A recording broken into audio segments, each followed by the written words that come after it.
Hello and welcome. I am Belfast busiest music nerd Orin Ferguson. I am today's host of the first and final episode of Backbeat. I am we're doing a profile on local Belfast band 2 Degrees, so give it up for Jordan Matthew, 2 Degrees.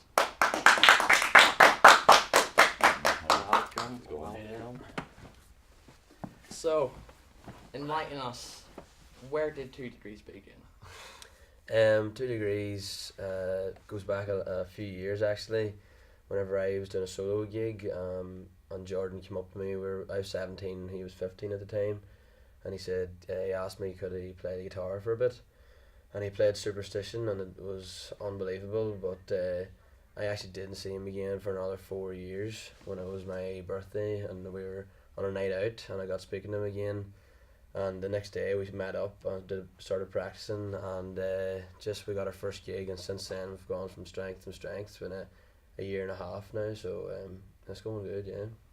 I must say, a year and a half doing this, how far you've come is really impressive, I must say. I'm glad you are doing so. So, Jordan. Yes. You're the guitarist for 2 Degrees. Yeah. Have you always been a whiz at the guitar? Are you classically trained? Was not. I wouldn't say was. No, I'm self-taught completely. I got my first guitar when I was 12, 13, and it sat there for a year, and I was just staring at it.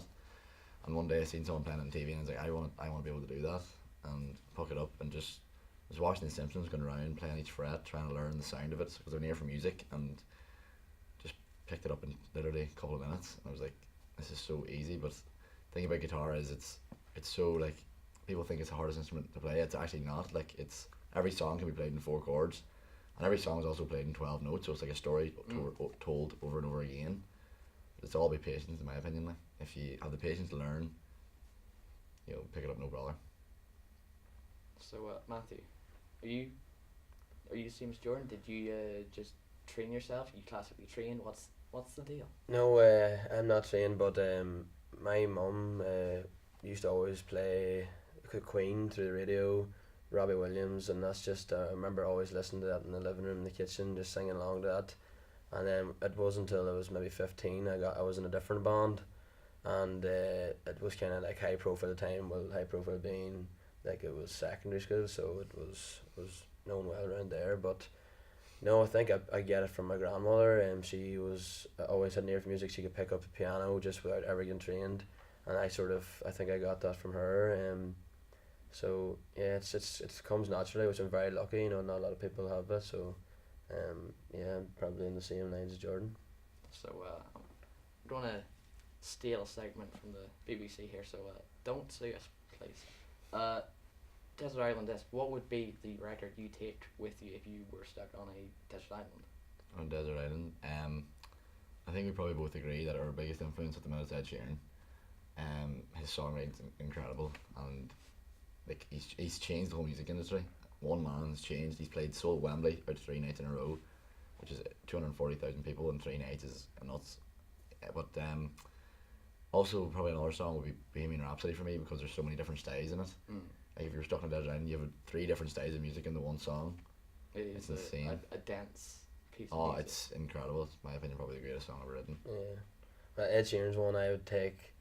It would be You Need Me Man, because the live version, because it's like 12 minutes long, but he mixes so much into it, and his rapping skills are unbelievable.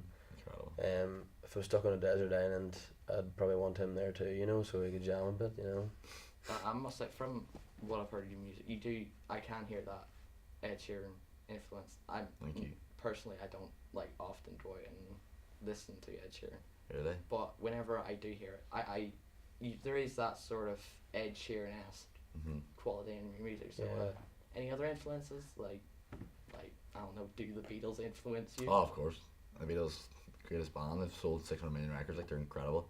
They were supposed to the first really that went for it. Like, but for me, and all was Damien Rice. Like he's Irish, and he's his songwriting skills is incredible as well. And he's actually reminds me of an older Ed Sheeran. Yeah. Kind of, doesn't he? I think. He was Ed Sheeran's hero as well. Yeah. It's insane. So this song you're playing for us, it's over. Mm-hmm. Do you have any plans for a full album?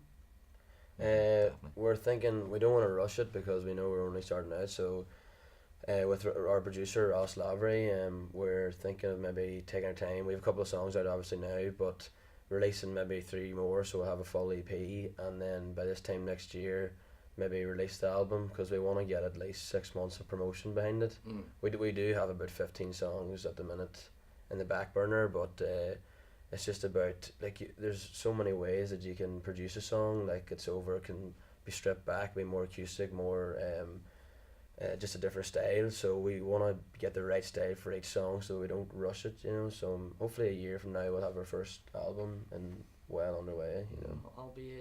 I'll keep an ear out for it because you are bringing something new to. It's important to support local music scenes because Thank that's you. always going to be where the interesting stuff is coming from. Thanks very much. So, where can people support you at? Support us, number one, on social media, Instagram, Facebook, all that crack, and we're still doing a lot of local gigs, but our management company, DT Promotions, is actually trying to get us in to stick to the bigger venues, but Yeah, we're we're going back to New York at the end of July for a month, and then we're thinking of going to Sydney in November, December, for a month because we know a lot of Irish ones out there too. So it's just about getting away because I think whenever you leave Ireland for like 2 months or 3 months, you're so much more appreciated when you come home. Because we went to New York last summer for a couple of months, we came home and the crowds that were coming to gigs was so much bigger than before. Probably because they're like, oh, they're out in New York, they must be good, But really, we were just having a good time in New York while singing, obviously too. But yeah. So thanks for coming on. I believe you don't play It's Over for us, Mhm. so I'll let you go and set that up. No problem. Thank you. Thank you very much. Thank you for coming on. No bother, thanks, man. So that was 2 Degrees. Follow them at all applicable social media sites at 2 Degrees. Make sure you follow them on Spotify because it is important to support local artists because, as I said, that is where all the interesting stuff is. And performing live on Saturday night at Ballycastle, make sure you go and see them. So give it up for 2 Degrees.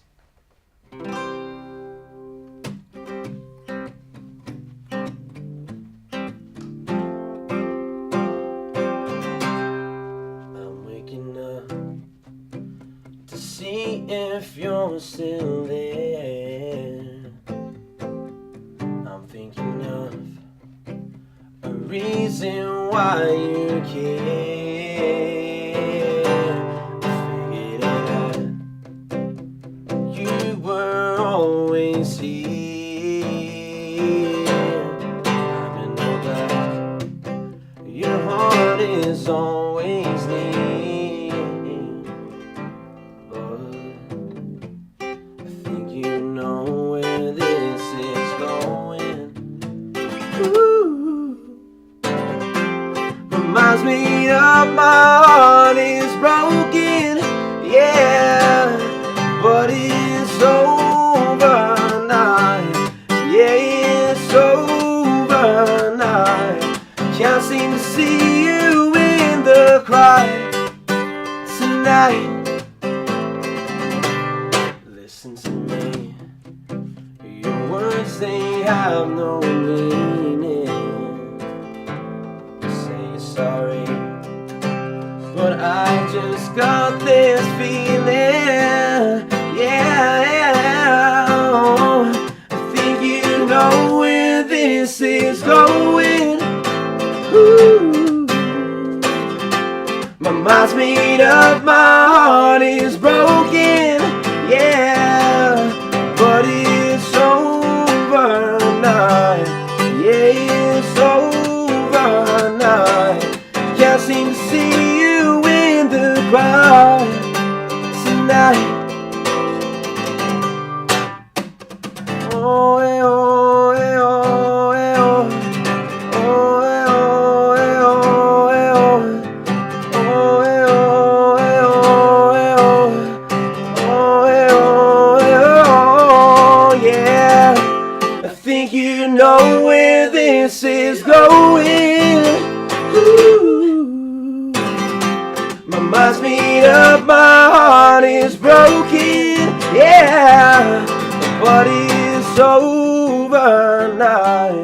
Yeah, it's over now. Can't seem to see you in the crowd tonight. I can't seem to see you in the crowd tonight. I can't seem to see you in the crowd. I can't seem to see you in the crowd. I can't seem to see you in the crowd tonight.